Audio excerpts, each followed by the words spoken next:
Tonight should have been like any other night in veteran Cole's remote cabin. Outside, a storm raged across the Montana mountains. But the peace was shattered, not by thunder, but by a low, persistent growl from Ghost, his K9 partner. Ghost wasn't barking.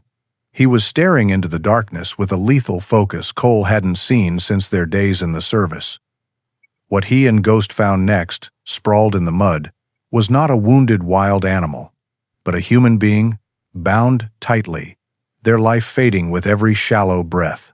This fateful rescue was only the beginning of a confrontation with a ruthless power, one that didn't just want to take a life, but to bury a horrifying truth forever.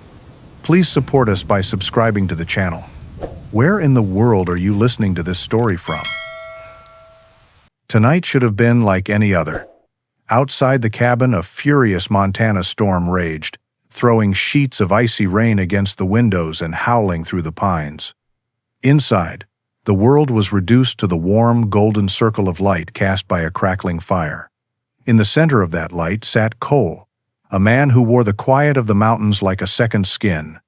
At 40, his tall, lean frame was still strong from a life of discipline, his short brown hair now traced with silver at the temples. His face, usually kind, was thoughtful as he stared into the flames, lost in a past that was never far away. Beside him, sleeping soundly just moments before, was Ghost.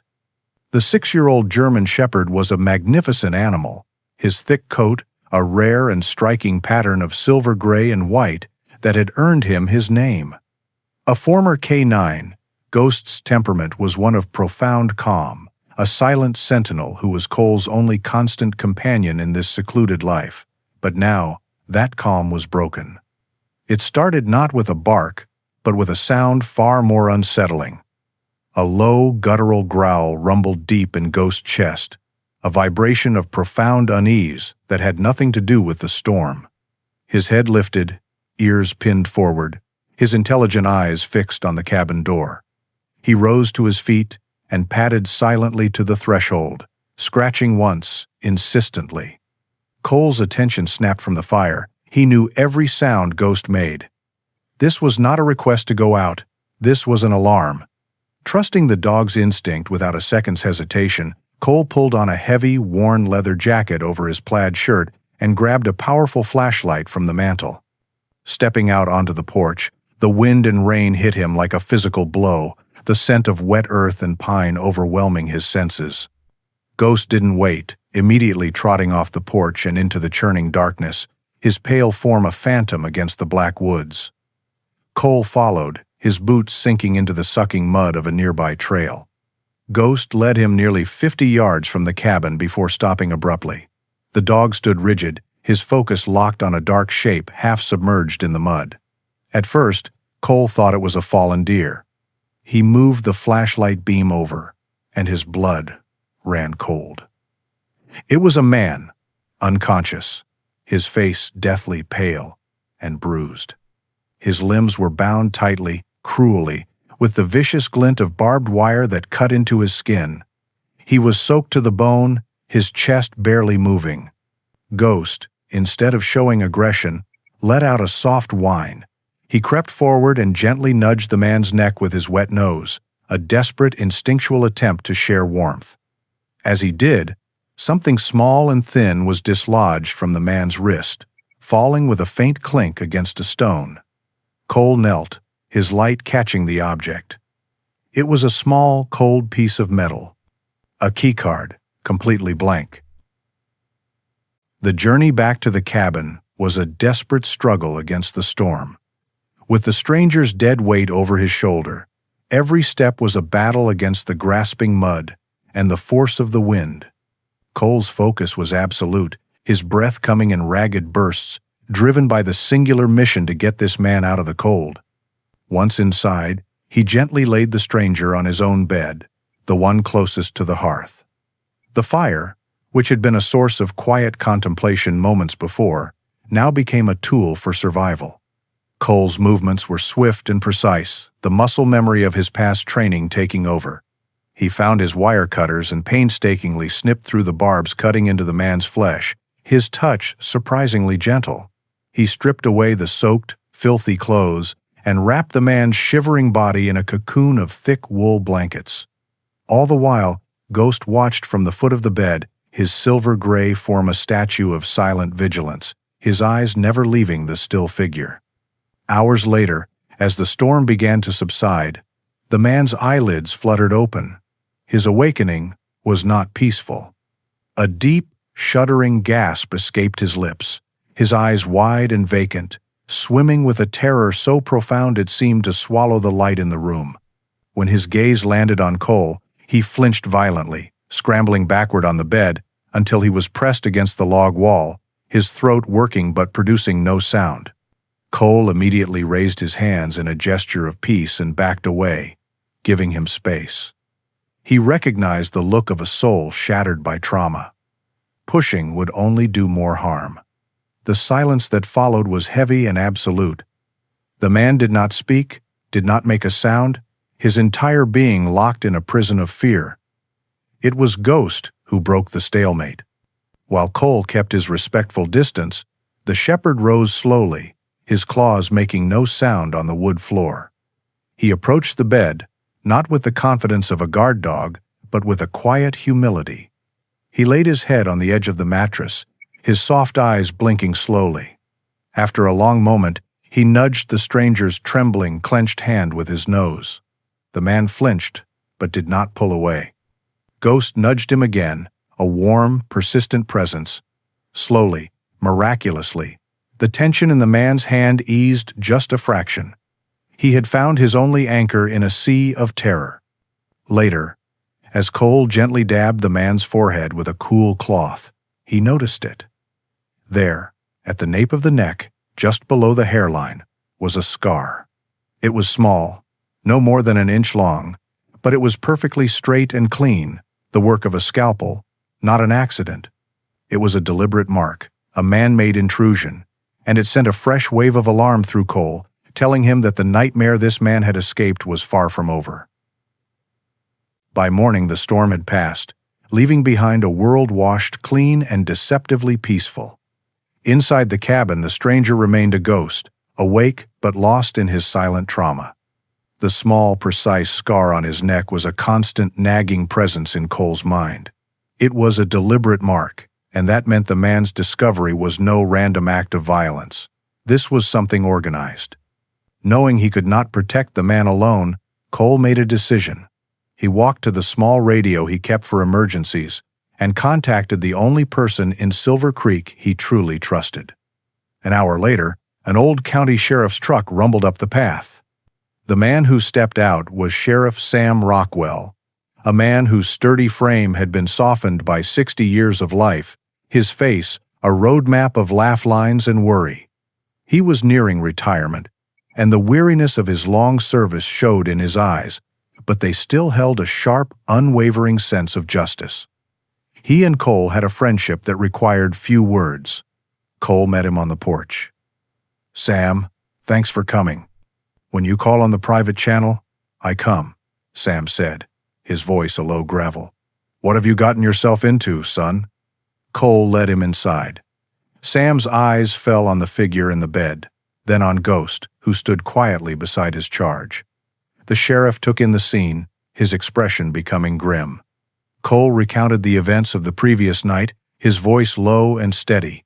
He told Sam about the storm, Ghost's alarm, the barbed wire, and the man's absolute silence. Finally, he showed him the blank keycard and described the surgical scar.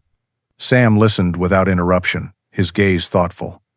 He walked closer to the bed, looking down at the stranger with a practiced, compassionate eye. "He's just a kid," he turned back to Cole. "For years, we've had folks go missing in these mountains. Usually, they're lone hikers, drifters, people without strong ties who aren't reported missing for weeks. We write it off as accidents, animal attacks. The cases go cold, but it always felt wrong."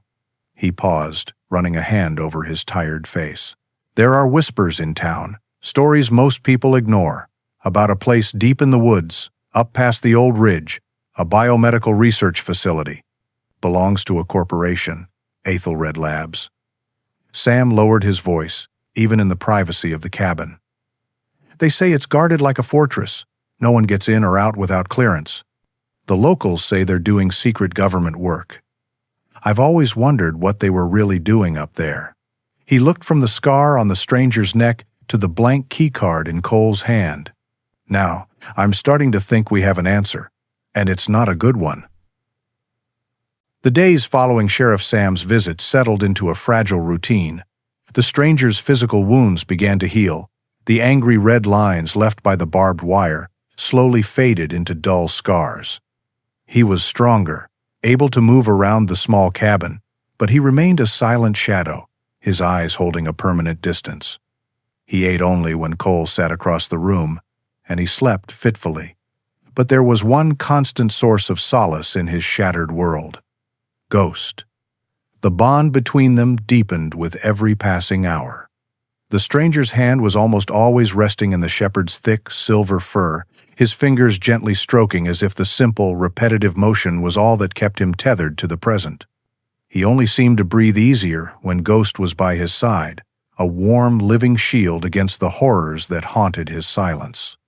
One evening, after the stranger had retreated to the bed and seemed to be asleep, Cole sat by the fire, the weight of the mystery pressing down on him. He pulled the small, blank keycard from his pocket.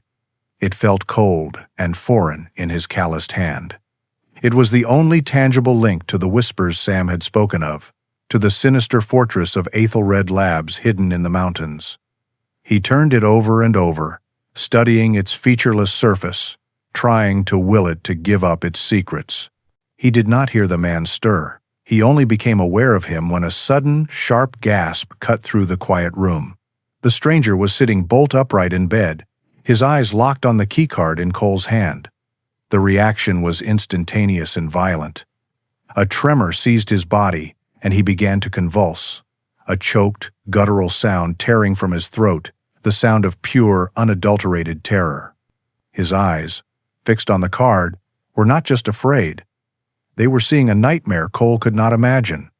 Before Cole could even react, Ghost launched into action. With a speed that defied his calm nature, he leaped from his spot by the hearth and placed himself directly between Cole and the trembling man, shielding him with his body. He did not growl, but let out a single sharp bark, a sound that was not an attack but a clear, intelligent command. Stop. His body was tense, his head lowered protectively over the man he had claimed as his own. Stunned, Cole immediately dropped the keycard as if it had burned him. It clattered onto the floor, forgotten. Ghost nudged the man's hand, whining softly until the violent shaking began to subside, his presence a powerful balm on a raw wound. Watching them, Cole finally understood. That small piece of metal was not just a key, it was a trigger, a cursed object that held the power to unlock the hell the stranger had endured. And he, Cole, had just unwittingly forced the key into the lock. The aftermath of the keycard incident left a heavy stillness in the cabin. The stranger was more withdrawn than ever, his brief connection to the world severed by the violent memory. For Cole, the small blank card now hidden away had changed everything. It transformed his suspicion into a gnawing certainty. The scar on the man's neck was no longer just a curious wound. It was a piece of the puzzle he desperately needed to understand. He knew of only one person with the skill to identify it and the discretion to keep it secret. He made the call late that night. The next afternoon, a dusty pickup truck made its way up the trail. The woman who emerged was Dr. Anya Sharma. She was in her late 60s, her hair pulled back in a simple, graying bun, but her dark eyes were sharp and missed nothing. A retired Army veterinarian, she had a no-nonsense demeanor that concealed a deep well of compassion. She had patched up Ghost more than once and had known Cole for years. "You said it was urgent," she stated, bypassing any pleasantries as she stepped inside with her medical bag. Her eyes immediately found the stranger cowering on the bed, with Ghost positioned firmly in front of him, a low rumble in his chest. "Easy, boy," Anya said softly to Ghost, her voice calm and steady. She looked at Cole. "He's the patient, I take it." Cole nodded, It took time. The stranger was terrified of this new presence, but Ghost seemed to trust Anya. The dog eventually relaxed, nudging the man's hand as if to say she is safe. With the shepherd as a calming bridge, the stranger allowed Anya to approach. She was quick and efficient, her hands gentle as she checked his vitals before turning her attention to the nape of his neck. She studied the scar for a long, silent moment. She gently palpated the skin around it, her brow furrowed in concentration. When she finally looked up at Cole, her professional calm was laced with a cold gravity. "This is not an injury from a fight or a fall, Cole," she said, her voice low. "This is an insertion point. Clean. Clinical. It was made by a surgeon's hand. Whatever they put in him, they put it deep under the skin." She looked at the man's terrified eyes. "From the placement, I'd guess it's some kind of electronic device. A tracker, a monitor, something of that nature." The words hung in the air, chilling Cole to the bone.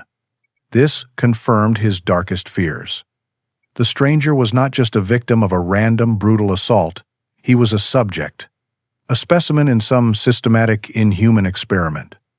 The cold dread that had been sitting in his stomach since he found the man in the rain now hardened into a cold, diamond-hard fury. The part of him that was a soldier, the part he had tried to leave behind in the mountains, surged to the surface.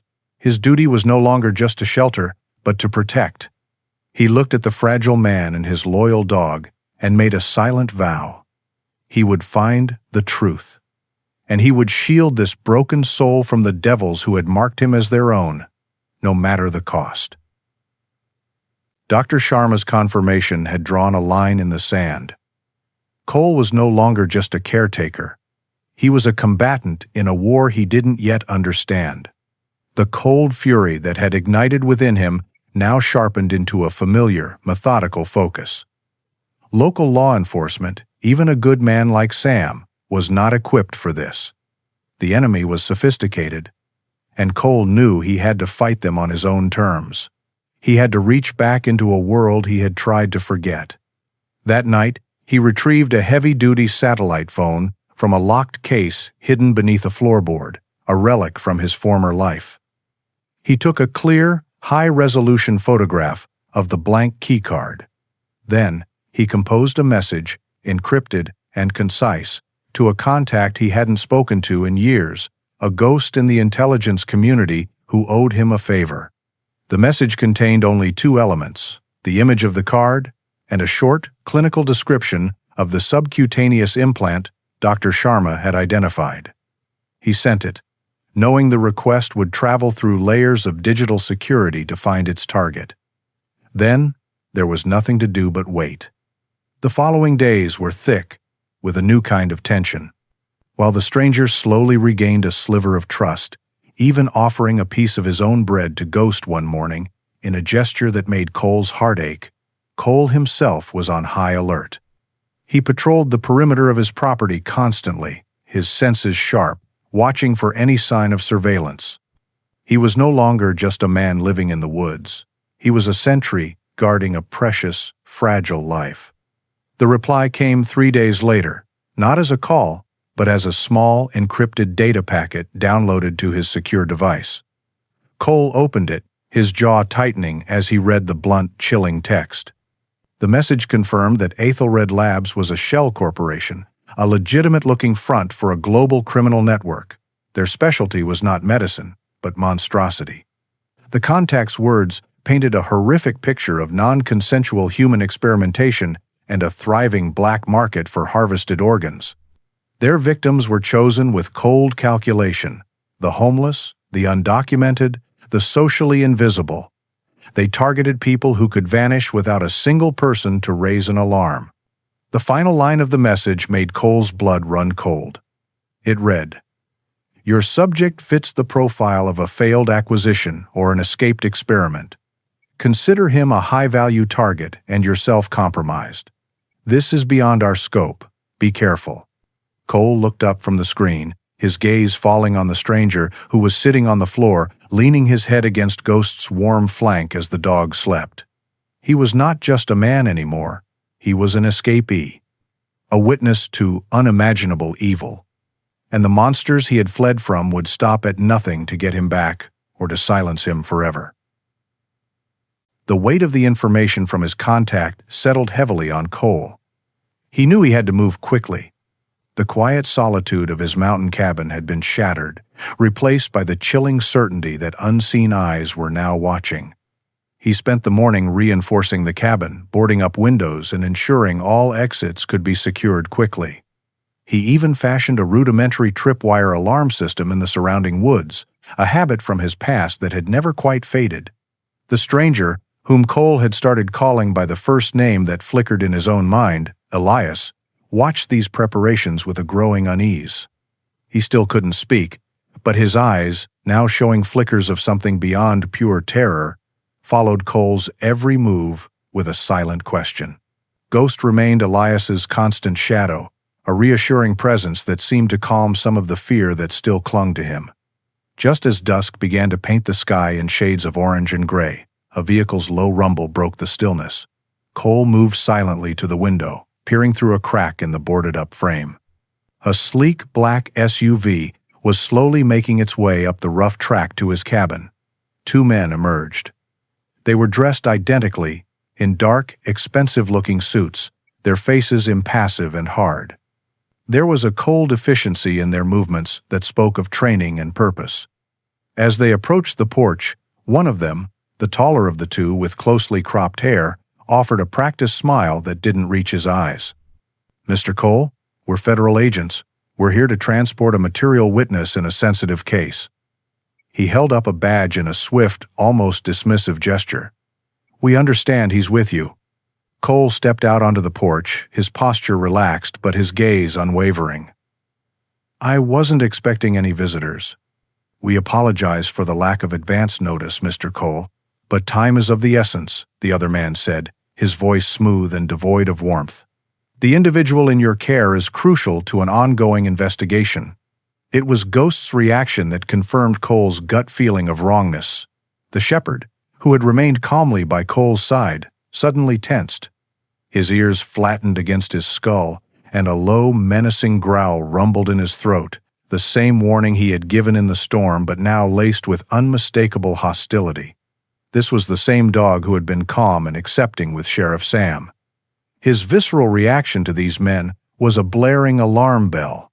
"He's resting," Cole said evenly, his eyes flicking between the two men. "I'll need to see some more substantial identification." The first man's smile tightened. Of course. He produced a more official-looking ID. But Cole's focus was on Ghost, who had now moved in front of the cabin door, his body a solid barrier between Elias and these agents. The growling intensified, a clear threat. "Your dog seems agitated," the second man observed, his hand subtly moving towards his jacket. "He's protective," Cole replied, his own hand instinctively tightening, especially around strangers who show up unannounced in the middle of nowhere. His voice held a quiet steel. "I'm going to need to verify your credentials through official channels before I even consider letting you near my guest." The two men exchanged a brief glance. The taller one sighed, the forced politeness finally cracking. "Mr. Cole, we can do this the easy way or the hard way." "Looks like you've already chosen the hard way," Cole said, his gaze unwavering. He knew they wouldn't risk a confrontation with a former military operative and a highly trained K-9 on unfamiliar ground. They were trying to bluff their way in. After a tense standoff, the two men retreated to their SUV, their expressions now hard and angry. As they drove away, Cole knew this was not the end. It was only the beginning of a much more dangerous game. He locked the cabin door, the sound echoing in the sudden silence, and turned to find Elias watching him, a flicker of understanding in his eyes. The real hunt had begun. The moment the black SUV disappeared down the path, the fragile pretense of normalcy vanished with it. The bluff had been called. Cole knew with chilling certainty that the enemy's next move would not be one of deception, but of force. Night was falling fast, and the vast, silent wilderness that had once been his sanctuary was now a hunting ground, with him and Elias as the prey. There was no time to waste. He moved with the grim efficiency of a soldier preparing for battle. From a hidden compartment in the floor, he retrieved a heavy, oilskin-wrapped bundle. Inside were the tools of his old trade, a service rifle and a sidearm, both meticulously maintained. The familiar weight of the steel in his hands was not comforting, but it was a grim necessity. He barred the heavy wooden door with a crossbeam of solid oak and checked the fastenings on the reinforced shutters he had installed on every window. He was turning his home into a fortress. Elias, who had been watching from the corner, was trembling, but something in his eyes had changed. The vacant, all-consuming terror had been replaced by a sharp, lucid awareness. He saw the weapons, the barricades, the grim set of Cole's jaw. He understood. As Cole struggled to move a heavy wooden table against the main door, Elias rose to his feet. Without a sound, he walked over and put his hands on the other side of the table, pushing with all his newfound strength. Their eyes met for a brief second over the wood, a silent acknowledgement passing between them. The passive victim was gone. In his place was an ally. Ghost, sensing the shift in atmosphere, stayed glued to Cole's side, a low growl, a constant thrum in his chest. His usual calm had been replaced by a state of coiled, lethal readiness. The hours ticked by in suffocating silence, broken only by the crackle of the fire. The moon rose, casting long, eerie shadows through the gaps in the boarded windows. It was Ghost who gave the first warning. The low thrumming in his chest ceased, replaced by an unnerving stillness. His head snapped up, ears twitching, his gaze locked on the front of the cabin. Cole froze, his hand tightening on his rifle. He followed the dog's line of sight, peering through a tiny slit in the shutters. For a moment, he saw nothing but the moonlit trees. Then, a shadow detached itself from the deeper darkness of the tree line. It moved with an unnatural fluidity, followed by another, and then another. They were not clumsy thugs, they were professionals, dressed in dark tactical gear, moving with the silent, coordinated grace of predators, closing in for the kill.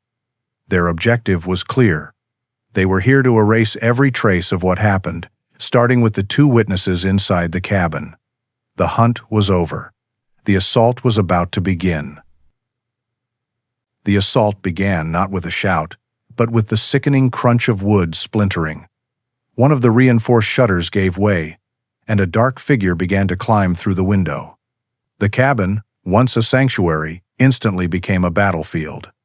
Cole reacted on pure instinct, firing a single deafening shot from his rifle that sent the intruder falling back into the night.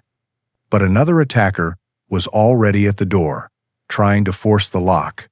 Cole moved with a fluid, deadly grace, using the heavy furniture as cover, his actions honed by years of training in far-off lands. He was a formidable defender, but he was outnumbered. For every move he made, the professional team had a counter.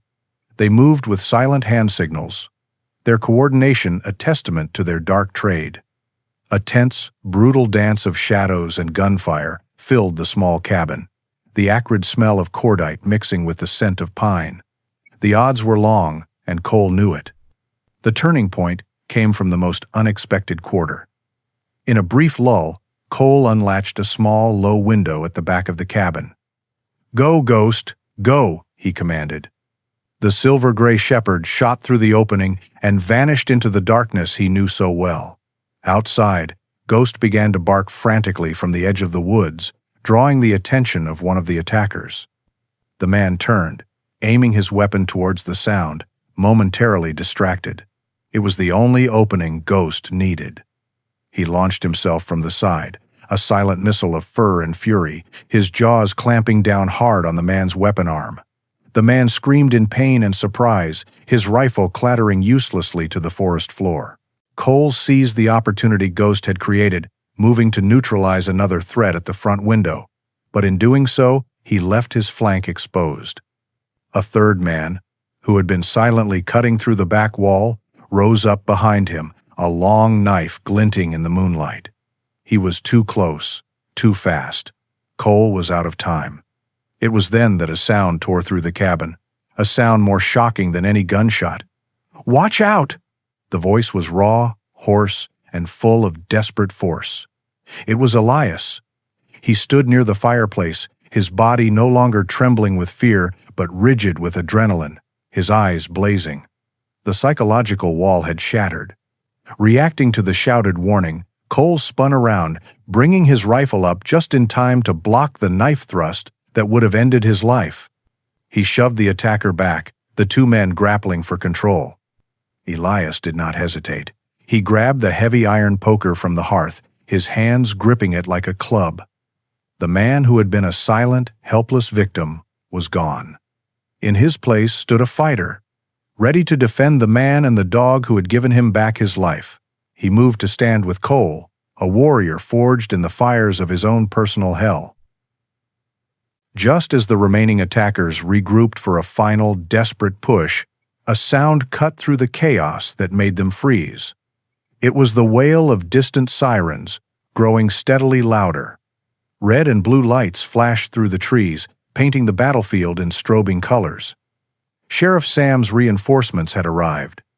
The professional killers, trapped and with no escape, surrendered without another shot fired. Sam found Cole and Elias standing together amidst the wreckage of the cabin, with Ghost positioned protectively between them. The old sheriff looked at the scene, then at Cole, a deep respect in his tired eyes. "Knew you'd stir up a hornet's nest, son," he said. "Glad we got here in time." The capture of the assault team was the key that unlocked everything.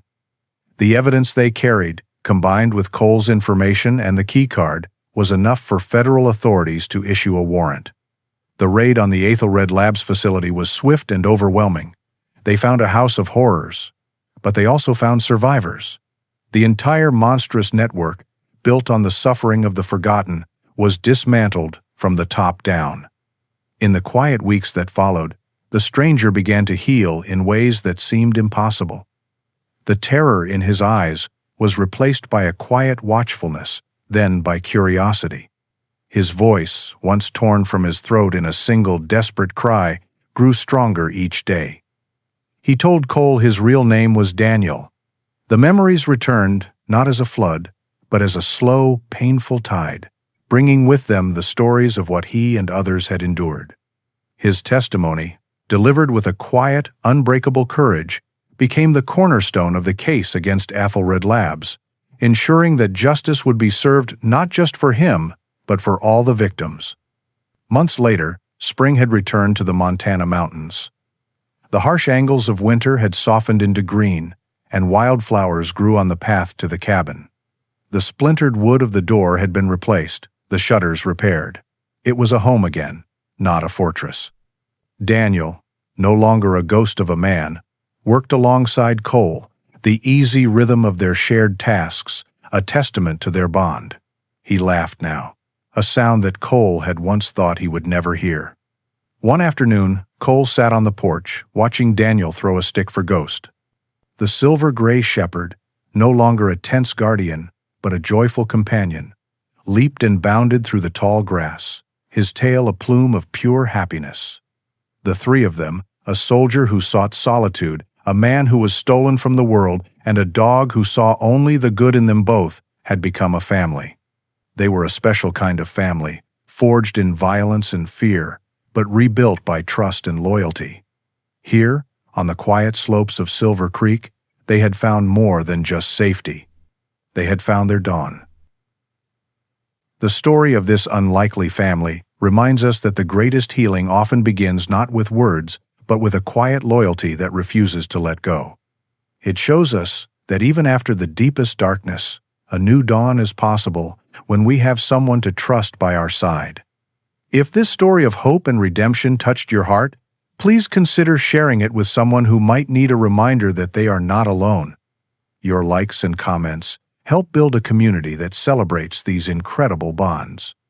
To continue this journey with us, we warmly invite you to subscribe. Our newest story is appearing on your screen right now, and we hope you will join us there by clicking